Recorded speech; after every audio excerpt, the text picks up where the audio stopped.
Hi everyone, welcome back to my channel.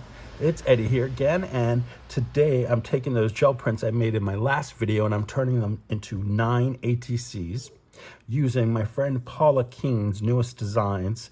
It's a set of 9 ATC sized stencils, and they are the Andikra collection, and they are of African symbols. And you can see there's all sorts of stuff going on. So stay tuned and watch as I do make these for you from beginning to end. What I'm gonna do with these, obviously, is I'm gonna make ATCs, because these are ATC size. You get these in a set. They come as a set of 9, and they are listed as a set of 9 ATCs, Adinkra African symbols, or you can look up Paula Keene by name, and you will get all of her designs. And she has also foam stamps that she designs, so check her out on the PM Artist website. Now, in the previous video, we did the color combo for the makers of Mixed Media Art and Artists, of which Paula is a co-host, along with Carrie the Crafter, and created these two prints on some cardstock. So I think for me, they're gonna be heavy enough for what I'm doing. If they're not, if I need to thicken them up, I can always do that after the fact. Now, what I'd like to do is use stencil butters of maybe some light modeling paste. I also found some of this that I had sitting around. This is some metallic gilding paste or gilding polish. I don't know if it's dry or not, so we'll find out together. And then I have my ATC stamp from Becky.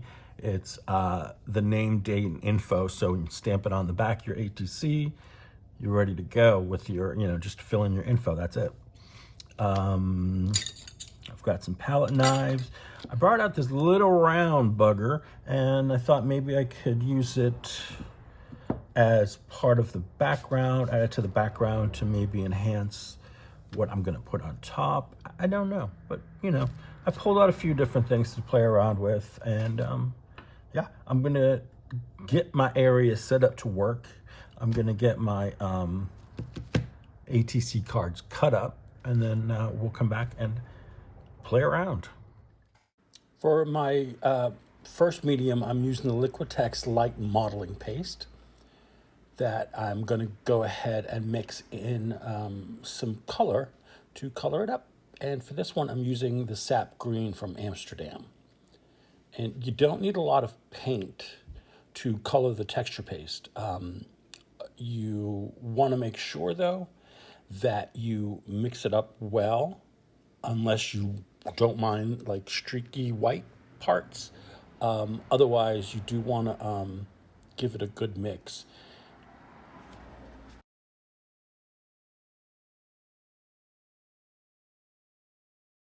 This is a great green, mixed really well with the paste. And then just as best as you can, go in one straight motion down over the stencil, and that'll give you the best coverage. And also try to go in the direction of the stencil where you're not going to catch your knife on any what I call flippy uppy bits on the stencil. So just take your time, and it'll come out really well. Now for this one, I'm going to use some of the this texture paste. It's like a stencil butter basically, but it's not by the Crafters Workshop. This is a brand of from Joann's. I believe it's one of their brands. But I am using the color Iceberry for this particular one. And as you can see, I like to put it on the palette and spread it out, make sure there's no lumps or any bumps in there.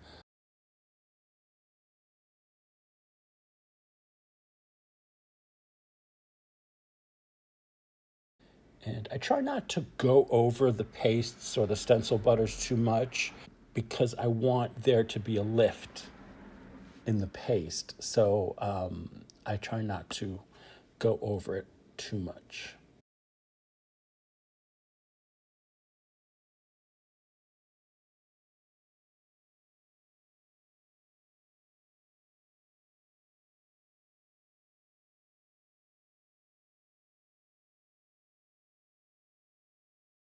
And if you get a little bit extra on the card, take a baby wipe and you can wipe pretty much all of it away as long as you catch it while it's still wet. Once it's dry, it's on there. And I think I said it before, or there was a little caption, but I'm using the washi tape to hold the stencil in place on the gel plate, but the gel plate, it's not affected by the washi tape.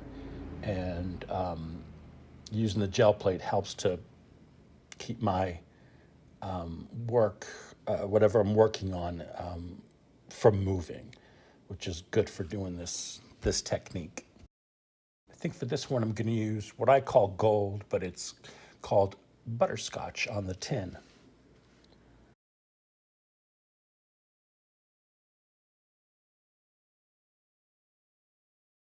One thing here, I didn't put enough on my palette knife. I should have put a little bit more. When you have enough, you can pull down your knife and get a nice even coverage.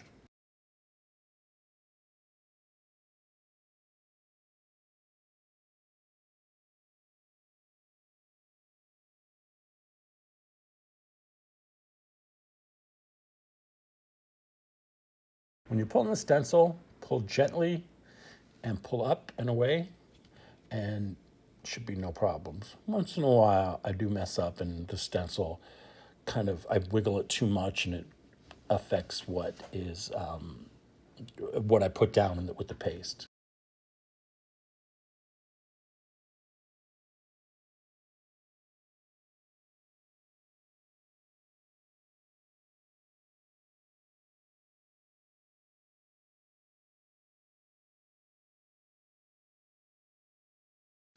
Now for this one, I'm using this really cool stuff. And I honestly don't know if it's made anymore because I can't find it on their website. But this is a product from the Crafters Workshop, and it's a super gel. They call it super gel, super thick gel. And it dries 100% clear. You just have to let it dry at least overnight because it does take a while. But once it's dry, it dries completely clear. So what my goal is to, once this is dry, is to go over it with some paint or ink and kind of darken up all around it a little bit more. And then what's the print that's behind the stenciled image is going to shine through. And it's completely opaque right now, but don't worry, it does dry relatively clear. Now this one has been drying for about an hour, and you see it's still pretty opaque, so it's going to take a while. As I said, I suggest letting it dry completely overnight without touching it or anything.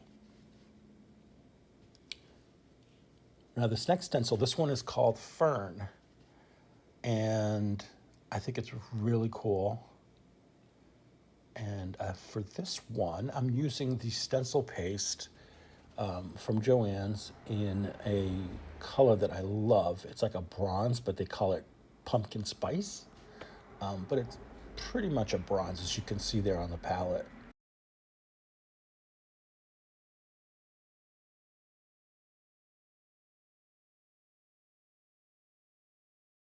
Now this one's a little tricky because it's thinner at the top than at the bottom, but you know, get it done.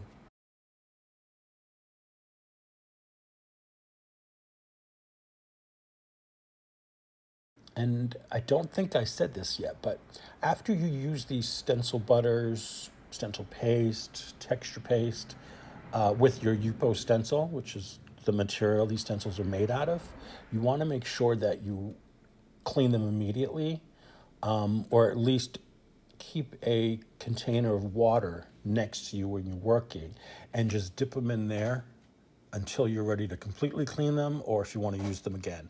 You don't want to let any of these pastes or medium dry onto the plate, onto the stencil, because that will just ruin your stencil. It won't ever come up. Now for these two, I'm going to do them in black. So I'm just taking a little bit of Mars Black and mixing it into the Liquitex Light Modeling Paste.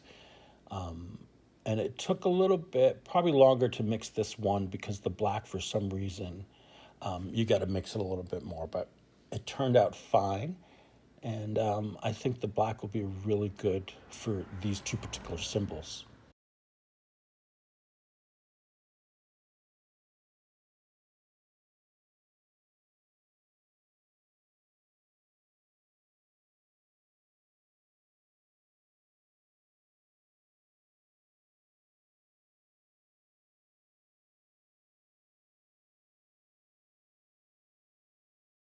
And any of the extra modeling paste that I have left over, like the colored stuff, I used it with the stencils onto like other pieces of paper that I have paint on it already or had something on it. And then I can save those for something else. So none of this goes to waste.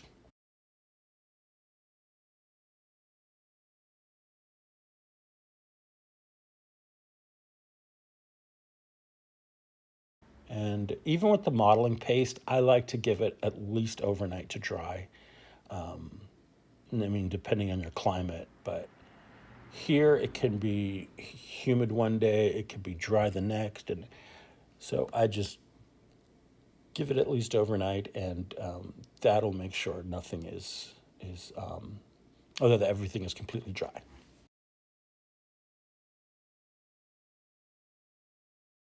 All done. That one looks great. And let's zhuzh these up a bit. I'm going to use some of this metallic gilding paste. When I opened it, I wasn't sure if it was in good condition because I've had it for a while. And as you can see with the sponge, it's just not doing its job. So I'm gonna take the heat gun and give it a little heating action.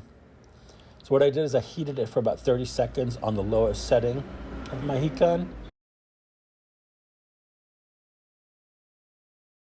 So what I did was I let it heat up for about 30 seconds on the low setting of the heat gun. And again, the sponge still wasn't working, so I went in for the finger and it works really well. So, you know, I'm able to use it at least, but it looks really cool on these crocodiles.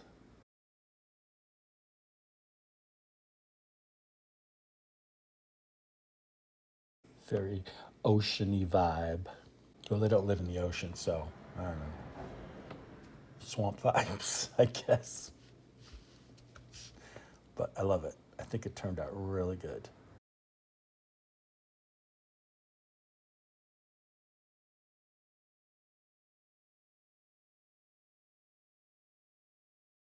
Now, in this next one, I had taken a small round gel plate and I put some color shift paint on it and then stamped that onto my ATC card.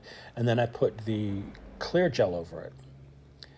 So this one's completely dry. This is the turtle. And I'm going to take some burnt umber acrylic ink from Liquitex. It's transparent. And just brayer it out a little bit. And then I'm going to just start dipping my card onto that ink and get as much of that onto the card as possible. I call it the smush and push. Yeah, it's a technical term.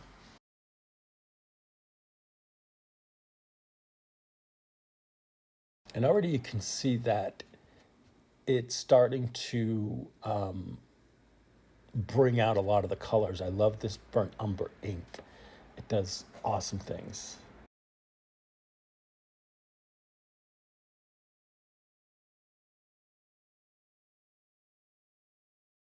And now there are certain areas, because this is an intricate design, that are not getting addressed with the ink. So I'm just going to take a little brush and just paint in the areas that I've missed. Maybe go over some areas that might need a little bit more.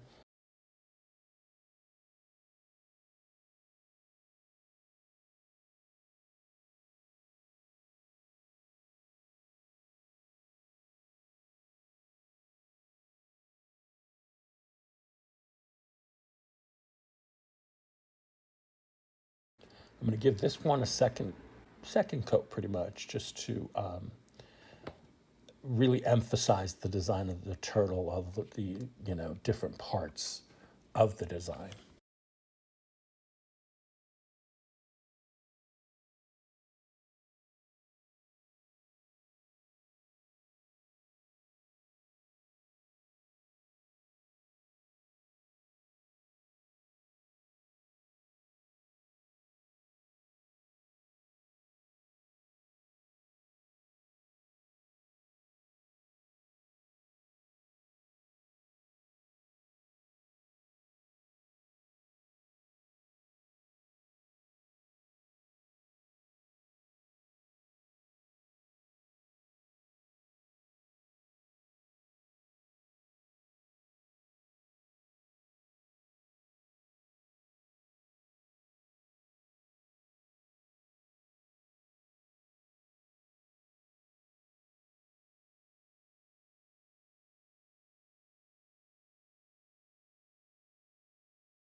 That's looking really good now. And for the next bit is you want to take your stencil, put it back over the design, and you're going to take a baby wipe and go over the clear parts. So obviously the parts that are coming through on the stencil, you want to wipe those away, and then when you're done, you can see it's clear, and you can see the print behind the the gel that doesn't have the darker paint, so it kind of makes that turtle really stand out. See, when I hold it up at a certain angle, you could see it better. Sometimes overhead with this lighting I have, it can be a little hard to see because of the reflective nature of the metallic paint. But see, you can see right through that, and you can see the design behind that. So I thought that was really, really cool. And I'm doing the same thing with this particular one. I think this one is the sun. I don't remember. I don't have the names in front of me at the moment, but I'm doing the same thing with this one. And I think in this section is where you'll see me use the larger brush to kind of buff it out. In that last one, I used some of the, I used a bit of the baby wipe to do the buffing out.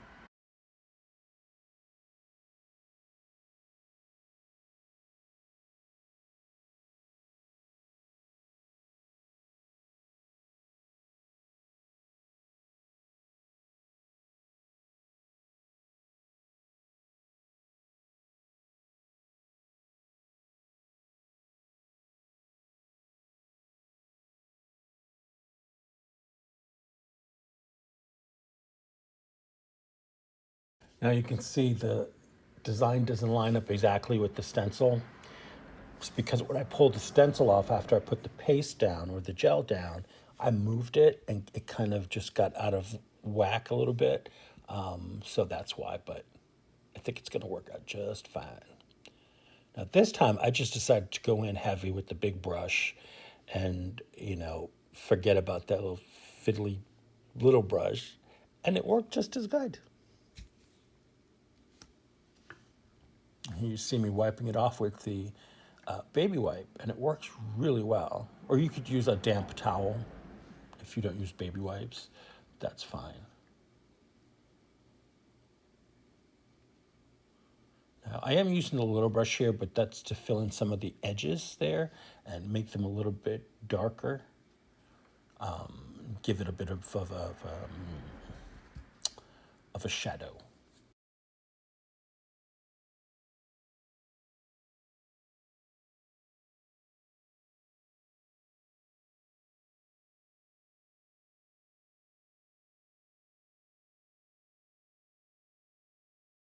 Now let's get back to the metallic gilding polish. It is gonna look really good on this black texture paste. Again, just using my finger.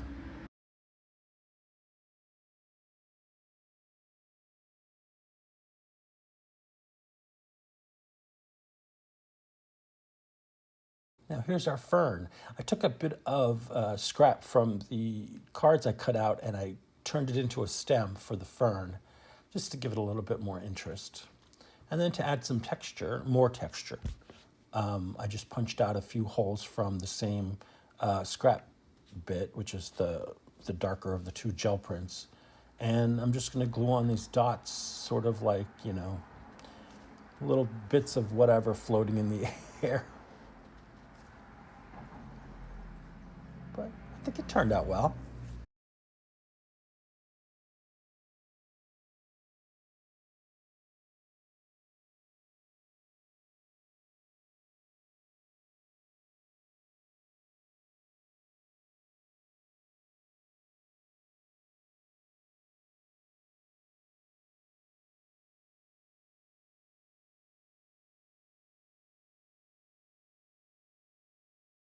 And again, for this one, in the black paste, I'm gonna use the modeling or the metallic polish. I really like this stuff. I should use it more often. Then maybe it wouldn't dry out on me. Get that. I think we are all done with these. The next step is to back them. And I decided they do need a backing. So I'm using black mixed media paper to back them. Now, because I'm doing that, I cut the actual black mixed media paper into the 2.5 inch by 3.5 inch dimensions of an ATC card. So the actual ATC designed the print with the stenciling on it, those I trimmed smaller than that 2.5 inch by 3.5 inch to allow for a border all around the image. So that's what you're seeing. The the card underneath is not bigger than the ATC. It's actually the ATC size. And then the ATC, the art, is cut down to fit within those boundaries. And then you get a nice border all around. And I'm just using a permanent glue stick to get these down, and it works really well. 3 days later, and they're still glued down. Nothing's moved. So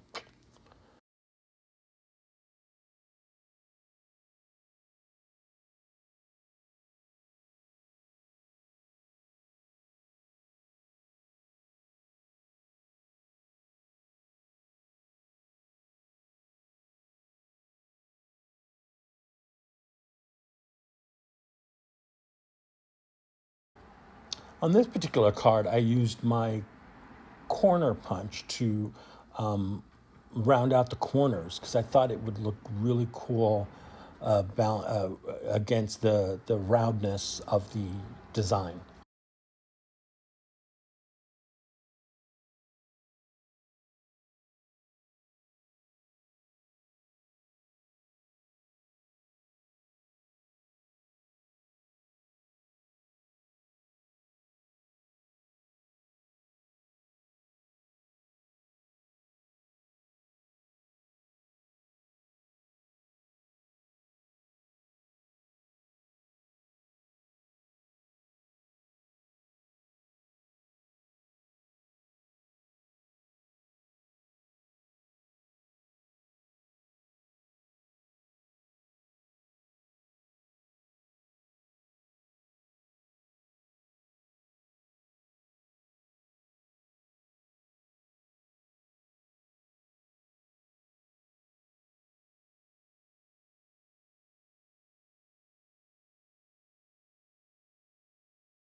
Yep, that's the last one.